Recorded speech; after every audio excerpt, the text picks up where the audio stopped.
이사야 49장 강해 1. 시련 중에 인정받는 종의 축복. 49장 1절에서 5절. 하나님께서는 변화 성도가 받는 축복을 목적 두고 기록한 글이 선지서의 목적이라고 봅니다.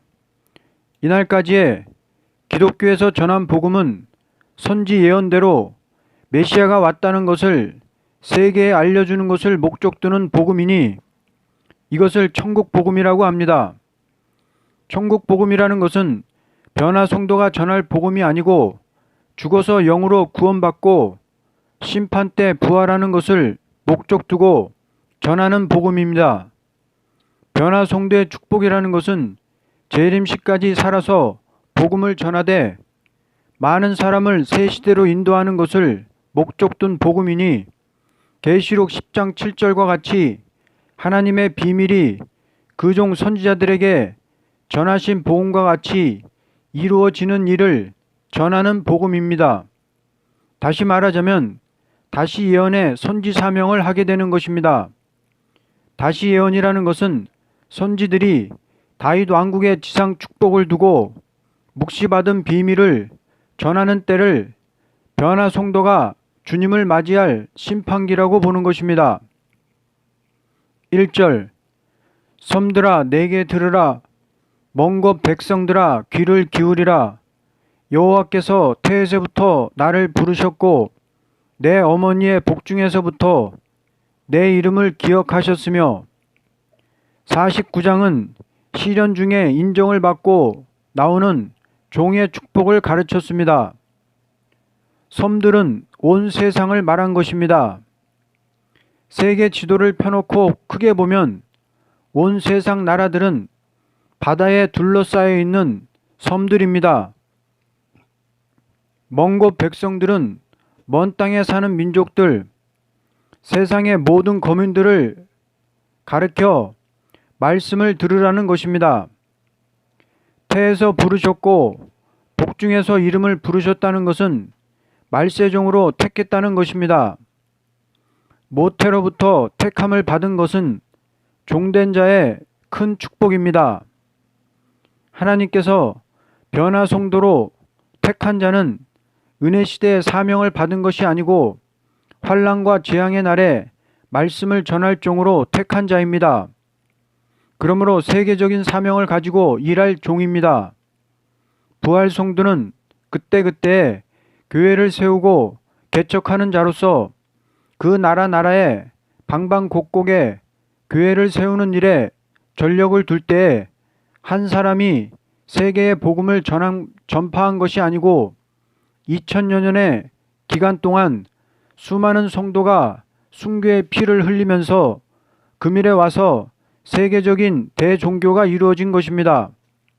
그러나 변화 성도는 세계를 놓고 섬들아 들으라, 원방 백성들아 귀를 기울이라 하는 역사를 하게 될 것을 1절에 가르쳤습니다. 2절. 내 입을 날카로운 칼처럼 만드셔서 나를 주님의 손그늘에 숨기셨다.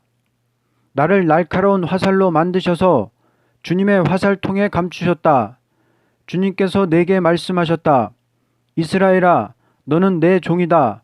내가 내 영광을 나타낼 것이다. 내 입을 날카로운 칼처럼 만드셨다는 것은 에베소 6장 17절에 검은 하나님의 말씀이라고 했고 계시록 19장 15절에 그의 입에서 예리한 검으로 즉 말씀으로 만국을 친다고 했으니 입에 하나님의 말씀이 예리한 칼같이 나오는 인격을 이루신다는 것입니다. 하나님의 종은 말씀을 바로 전할 때까지는 하나님에게나 사람들에게나 인정을 받지 못합니다. 다 헛수고입니다. 말세에 종될 사람은 말씀 하나 바로 증거할 사람이 될 때까지는 절대 하나님께서 그냥 숨겨두게 되어 있습니다. 지금 하나님께서 모태로부터 택함을 받은 사람은 이날까지 모진 시련과 가난 속에서 멸시받고 천대받으며 억울하게 살게 하신 것은 숨겨 놓으시고 입에 날카로운 칼 같은 말씀의 변론을 주시려는 하나님의 경륜인 것을 알아야 합니다. 그러므로 점점 말씀이 밝아지도록 역사해 주시는 것입니다. 오늘날 이렇게 시련 가운데서라도 자꾸 말씀이 갈급해져서 계시록과 선지서가 궁금해지고 말씀을 들으면 깨달아지고 밝아지는 사람은 택한 종일 가능성이 매우 높습니다. 말씀이 밝아지는 것은 인간들한테 대접받고 가는 곳마다 환영받는 위치에 있다면 절대 말씀은 밝아지지 않습니다. 그러므로 자꾸 시험이 오고 연단이 오는 가운데서 진리가 깨달아지는 것입니다. 시련을 겪을 때에는 괴롭지만 그 시간을 기도하고 이겨나가면서 내 인격이 장성되고 말씀이 환해지고 깨달아지는 것은 참 은혜라고 아니할 수 없습니다. 나를 날카로운 화살로 만드셔서 화살통에 감추셨다는 것은 인격을 담대한 용사의 인격으로 만드셔서 말세에 대적을 치는 백마탄 군대가 되기까지는 숨겨놓고 기르신다는 것입니다. 스가랴 9장 13절에 내가 유다를 내 활처럼 사용하고 에브라임을 내 화살처럼 사용할 것이며 시온 사람들을 내 칼처럼 사용하여 그리스 사람을 치게 하겠다. 여호와께서 그들 위에 나타나셔서 그 화살을 번개같이 쏘아대실 것이며 여호와께서 나팔을 부시고 남방의 폭풍을 타고 나아가실 것이라고 했습니다.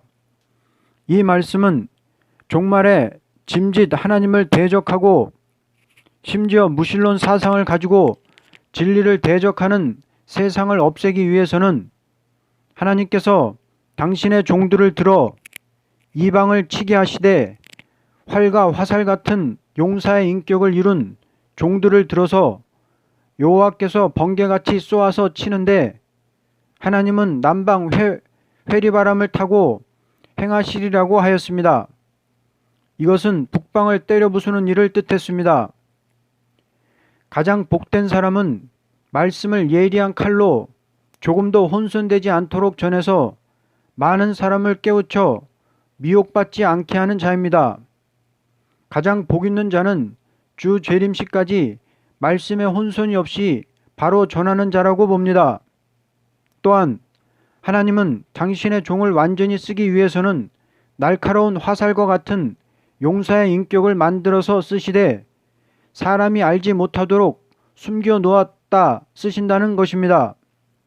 따라서 하나님께서 앞으로 쓰실 종들은 지금 널리 알려져서 이름만 대면 아는 종들이 아니고 아무도 들어보지도 못한 시련 가운데 인정받은 새로운 인물들이 나와서 마지막 사명을 하게 될 것입니다.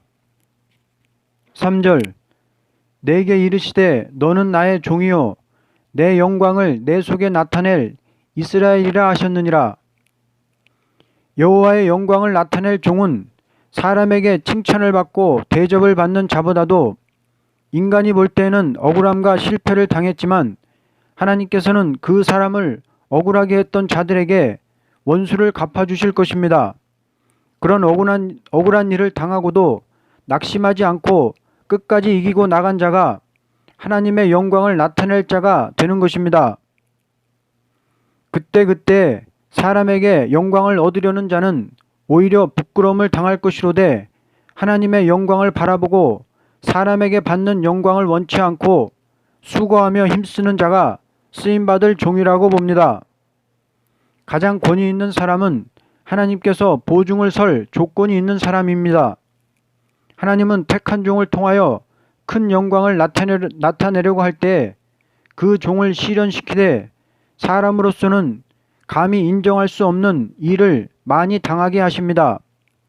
이스라엘이 7해 큰 흉년이 질 때 애굽에서 하나님의 영광을 나타낸 요셉도 인간으로서는 도저히 인정할 수 없는 길을 가게 되었고 애굽의 무서운 바로의 압박에서 이스라엘을 구출시키는 모세도 인간으로서 인정할 수 없는 길을 갔습니다.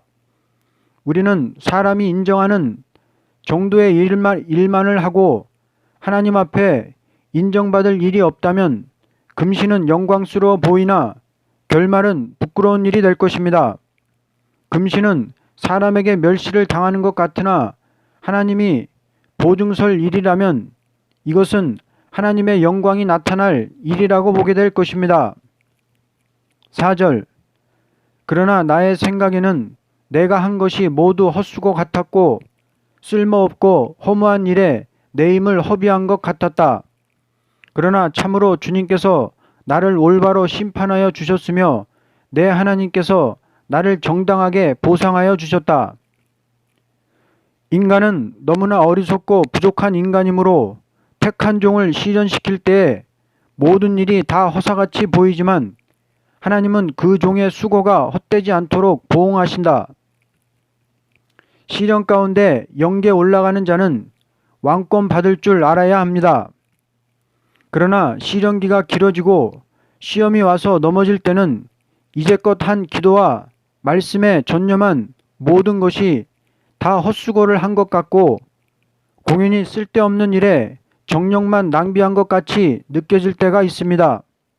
그때는 다 헛것인 것 같습니다. 내가 말씀을 칼같이 쪼갤 때까지는 모든 일이 헛수고 같고 실패 같습니다. 그러나 하나님이 갚아주신다는 것을 알아야 합니다. 말세종은 시련 가운데 나옵니다. 사람 앞에 환영받으면 영계에 안 올라갑니다. 하나님께서 갚아줄 만한 것이 있어야 합니다. 말세종은 원수를 갚아줄 조건이 있어야 하고 억울하게 된 일이 있어야 되는 것입니다. 은혜시대 종들은 내가 이렇게 못된 사람인데 내가 은혜로 구원받고 죄사함 받았으니 당신들도 낙심 말고 은혜 받으세요 라고 말씀을 증거했다면 말세종은 내가 이렇게 억울함을 당하고 밟히고 누명을 쓰고 했지만은 하나님은 나를 들어 쓰셨으니 낙심 말고 일어나세요 라고 말할 수 있어야 된다. 입을 날카로운 칼같이 만들기까지는 억울함을 당하게 하신다는 것을 기억하고 참고 나가야 할 것이다. 5절. 나는 여호와의 보시기에 존귀한 자라. 나의 하나님이 나의 힘이 되셨도다. 다시 야곱을 자기에게로 돌아오게 하시며 이스라엘을 자기에게로 모이게 하시려고 나를 태에서 낳음으로부터 자기 종을 삼으신 여호와께서 말씀하시니라. 이렇게 참고 나가는 자는 시련 끝에 여호와 보시기에 존귀한 자가 되는 동시에 초인간적인 힘을 하나님께서 주시는 것입니다. 여호와 보시기에 존귀한 자라는 것은 시련 가운데 인정받고 종말의 완전 승리를 이루는 권세 역사를 하는 종입니다. 이러한 종은 하나님께서 모태로 택하여 숨겨놓고 기른 종이니 아무리 멸시와 미움을 받고 억압을 받았다 하여도 강하게 나갔던 자입니다. 이러한 자를 통하여 택한 자를 돌아오게 하고 세계 통치의 왕권을 받도록 해주는 것입니다. 결론적으로 변화송도라는 사람은 순교자가 아니고 순교적인 생활에서 영계가 높아지고 말씀이 밝아지고 인격이 완전해진 자로서 원수를 무찌르고 굴복시키는 역사를 하는 자를 가르친 것이니 오늘 말씀대로 되어지는 역사를 체험하는 종들은 오직 여호와만을 바라보아야 할 것입니다. 아멘.